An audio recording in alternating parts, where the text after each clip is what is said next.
একটি শিয়াল জঙ্গলের মধ্য দিয়ে যাচ্ছিল।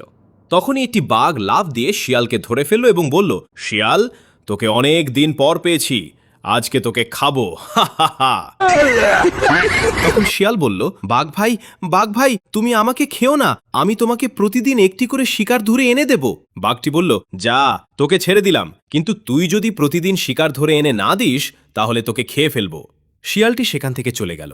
তারপর থেকে শিয়াল প্রতিদিন একটি করে শিকার ধরে এনে বাঘকে দিতে লাগলো। একদিন শিয়ালের বাচ্চা বাঘের ডেরার পাশ দিয়ে যাচ্ছিল। তখন বাঘটি শিয়ালের বাচ্চাটিকে ধরে খেয়ে ফেলল। শিয়ালটি ঘটনাটি দেখতে পেল এবং বলল, বাঘ আমার বাচ্চাটাকে খেয়ে ফেলেছে, দাঁড়া, তোকে উচিত শিক্ষা দিচ্ছি। তারপর শিয়াল একটি সিংহের বাচ্চাকে ধরে বাঘের কাছে নিয়ে এলো। বাঘটি সিংহের বাচ্চাটিকে খেতে যাচ্ছিল, ঠিক তখনই সিংহ ঘটনাটি দেখে ফেলল। বাঘটি সিংহকে দেখে ভয়ে দ্রুত পালিয়ে গেল, আর সিংহ দৌড়ে এসে শিয়ালকে ধরে ফেলল এবং শিয়ালকে মেরে তার বাচ্চাকে নিয়ে চলে গেল।